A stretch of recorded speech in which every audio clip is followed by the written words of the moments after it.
सभी लोगों का आपके अपने इस YouTube channel A1 Sharma classes के अंदर। फ्रेंड्स, आज के इस मुख्य वीडियो के अंदर हम श्वसन तंत्र के ऊपर चर्चा करेंगे। मानव में पाए जाने वाला श्वसन तंत्र की संरचना क्या होती है और किस प्रकार से बना हुआ होता है, इसी संदर्भ के अंदर हम आज के इस वीडियो में चर्चा करते हुए आगे बढ़ेंगे।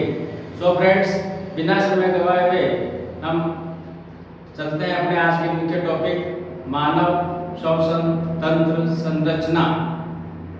फ्रेंड्स, हम सभी जानते हैं कि किसी भी सजीव प्राणी को किसी भी कार्य करने के लिए ऊर्जा की आवश्यकता होती है और इस ऊर्जा की प्राप्ति मात्र भोजन या खाद्य पदार्थों से ही संभव होती है, क्योंकि जो खाद्य पदार्थ हम ग्रहण करते हैं उन्हीं खाद्य पदार्थों के कार्बनिक अणुओं के अंदर यह ऊर्जा रासायनिक रूप में उपस्थित होती है और ऑक्सीकरण के द्वारा यह ऊर्जा विभिन्न कोशिकाओं और अंगों तक पहुंचाई जाती है। तो इस प्रकार मानव शरीर को भी अपने कार्य को सुचारू रूप से करने के लिए ऊर्जा की आवश्यकता होती है और उस हेतु वह भोजन का ऑक्सीकरण करता है और भोजन का ऑक्सीकरण करने के लिए ऑक्सीजन की आवश्यकता होती है और इस ऑक्सीजन की आवश्यकता की पूर्ति के लिए वह श्वसन क्रिया संपन्न करता है। तो इस श्वसन क्रिया के संपन्न करने के कारण मानव के अंदर एक सुविकसित श्वसन तंत्र उपस्थित होता है और उसी श्वसन तंत्र के माध्यम से कार्बन डाइऑक्साइड और ऑक्सीजन दोनों गैसों का आदान प्रदान होता है और भोजन का ऑक्सीकरण होता है और उससे हमें ऊर्जा की प्राप्ति होती है। श्वसन तंत्र की संरचना में हम सबसे पहले यहाँ पर देखते हैं, ये इस तरीके की संरचना हम यहाँ देख सकते हैं और यहाँ पर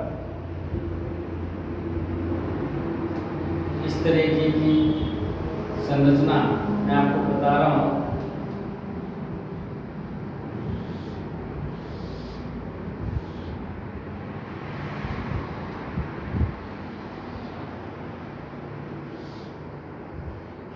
ये संरचनाएं कुछ विशेष प्रकार की क्रियाविधि को प्रदर्शित कर रही है।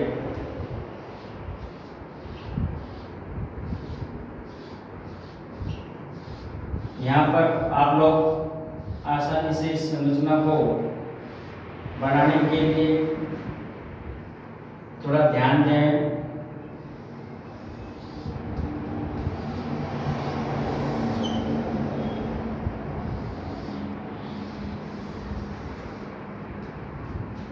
ये जो मैंने आपको संरचना यहाँ दिखाई है, इसके अंदर सबसे पहले मुख के ऊपर नासा छिद्र यहाँ पर उपस्थित होते हैं। इस नासा छिद्र या नासा द्वार के द्वारा वायु को मानव द्वारा ग्रहण किया जाता है और ग्रहण करने के बाद यह वायु नासा गुहा में प्रवेश करती है। नासा गुहा में प्रवेश करती है। नासा गुहा में प्रवेश करने के बाद यह वायु नासा ग्रसनी गुहा, नासा ग्रसनी गुहा के अंदर से होती हुई कंठ तक पहुंचती है और कंठ से ये श्वास नली में प्रवेश करती है और इस श्वास नली में प्रवेश करने के बाद ये वायु दो विभिन्न अलग अलग खंडों में विभक्त हो जाती है जिसे क्रमशः दायां और बायां भाग कहा जाता है। और इस श्वास नली के खंडन के पश्चात ये यहाँ पर श्वसनिका में बदल जाती है।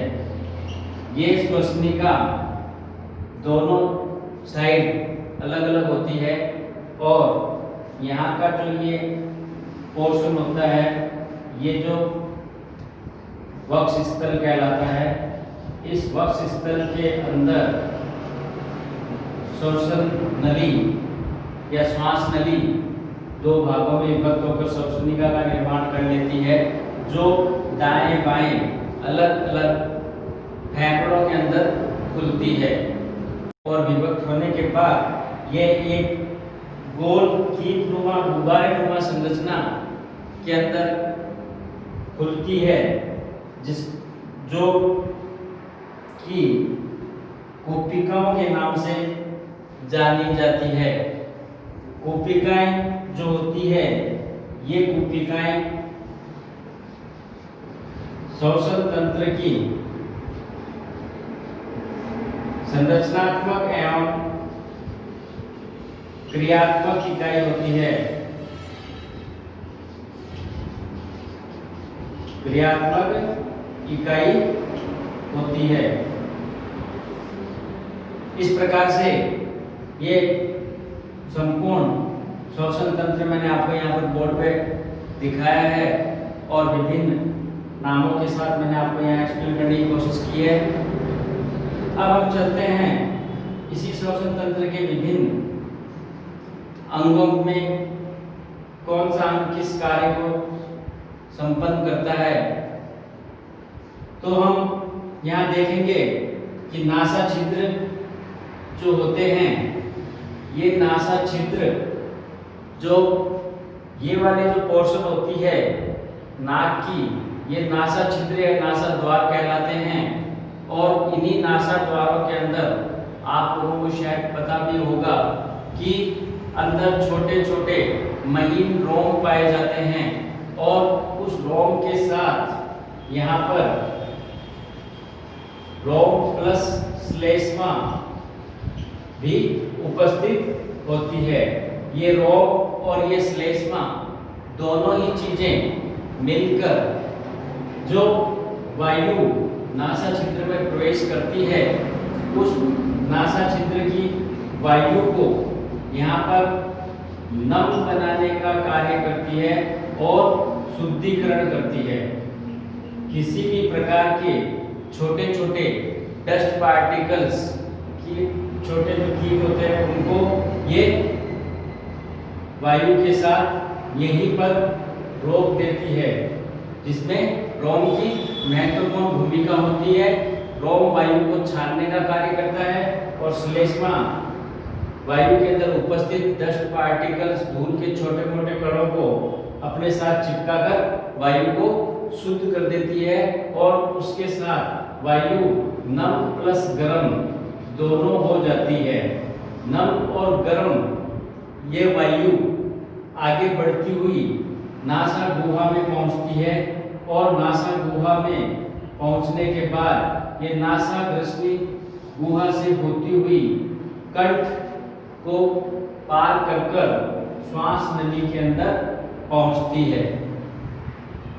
यहाँ पर हम कंठ के अंदर अगर बात करें तो कंठ एक त्रिभुजाकार संरचना होती है। ये त्रिभुजाकार जो संरचना होती है, इसमें 4 प्रकार की उपास्थियां उपस्थित होती है। 4 प्रकार की उपास्थियां उपस्थित होती है जो इस कंठ को आधार प्रदान करती है। उसके साथ इस कंठ के अंदर स्वर रज्जु भी पाए जाते हैं, जिससे ध्वनि उत्पन्न होती है।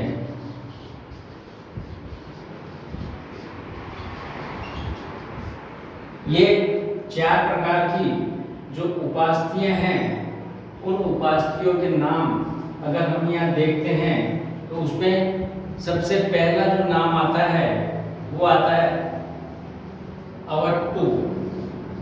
पहली जो उपास्थि आती है इसके अंदर वो आती है अवट्टू। दूसरी उपास्थि जो आती है वो आती है मुद्रिका। नाम आपको ध्यान रखने हैं। पहली उपास्थि अवट्टू, दूसरी उपास्थि मुद्रिका और तीसरी उपास्थि आती है द्रविकाव।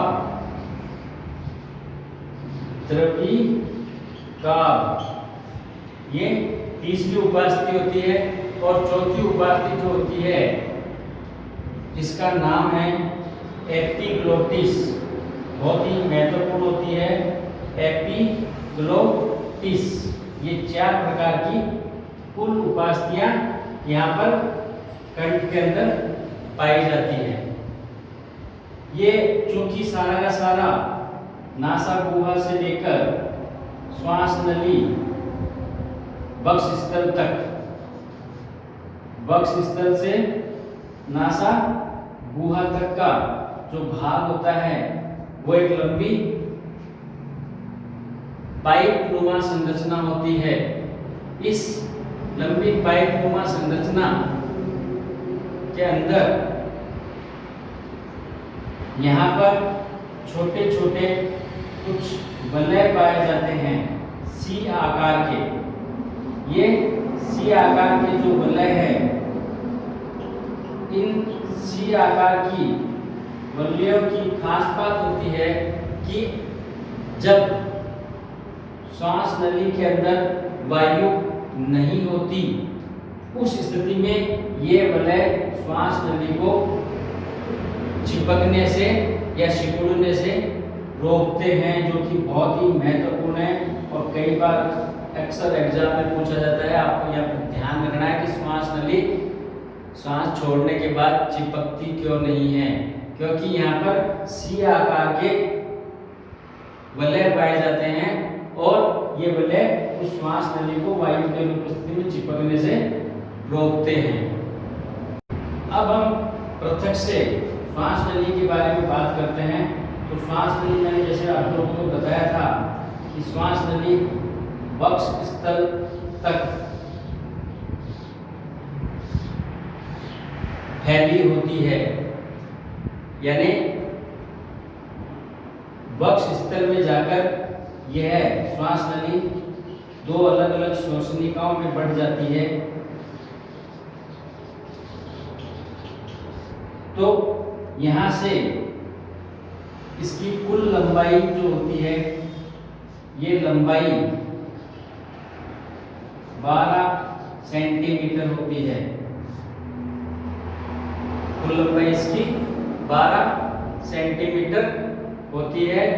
और कंठ से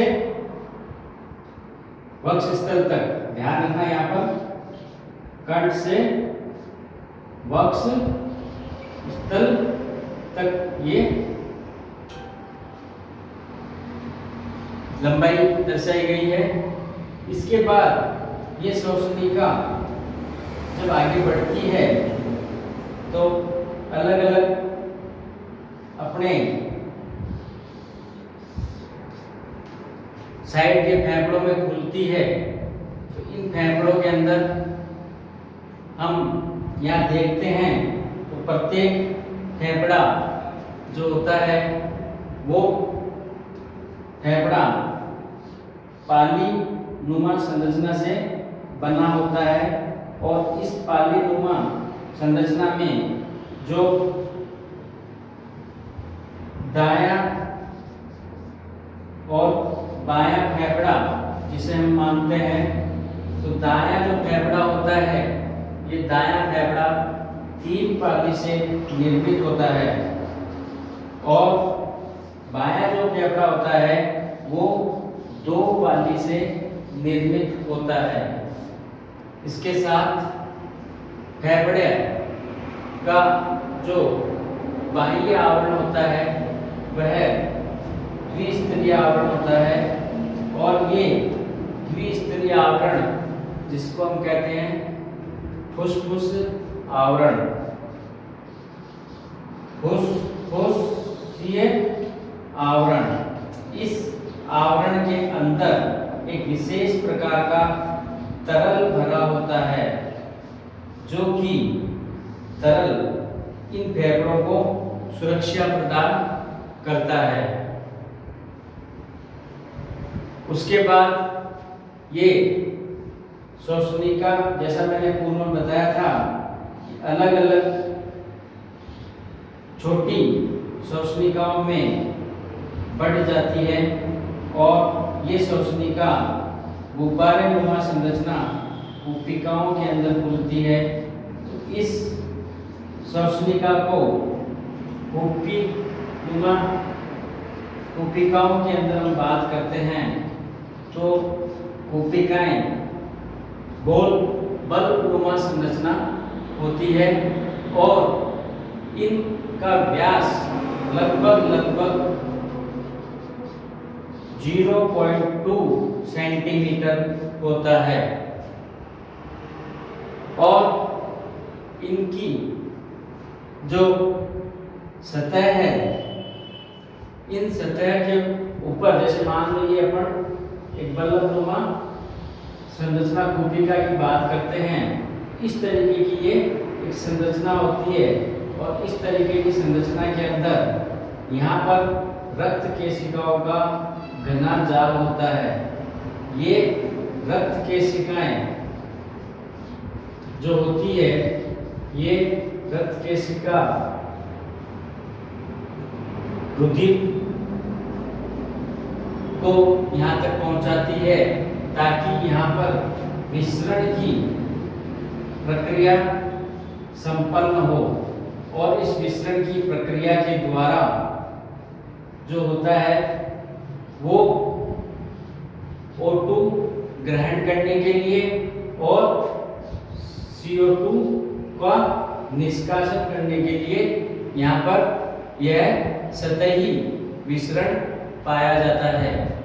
इस प्रकार से मानव सांस लेता है और कुपिकाओं तक वायु पहुंचती है और कुपिकाओं पर वायु पहुंचने के बाद यहाँ पर गैसों का आदान प्रदान होता है और वापस पुनः वायु इन्हीं श्वसनिका से, श्वास नली से होती हुई वापस इसी मार्ग से नासा छिद्रों के द्वारा बाहर उत्सर्जित कर दी जाती है। तो इस प्रकार ये मानव संरचना के अंदर श्वसन तंत्र की जो संरचना है उसकी संक्षिप्त क्रियाविधि मैंने आपको यहाँ समझाने का प्रयास किया है। सो फ्रेंड्स, आगे के वीडियो में हम यहाँ पर देखेंगे कि श्वसन की प्रक्रिया किस प्रकार से होती है। फ्रेंड्स, अभी भी यदि आप लोगों ने मेरे चैनल को सब्सक्राइब नहीं किया है तो आप लोग अति शीघ्रता के साथ मेरे चैनल को सब्सक्राइब कर लीजिए, बेल आइकन को प्रेस कर दीजिए ताकि मेरे आने वाली नई वीडियोस का नोटिफिकेशन आपको तुरंत पहुंच सके और आप उसका शीघ्रता से लाभ उठा सके। So friends, thank you. मिलते हैं नेक्स्ट वीडियो के अंदर, तब तक के लिए बाय बाय।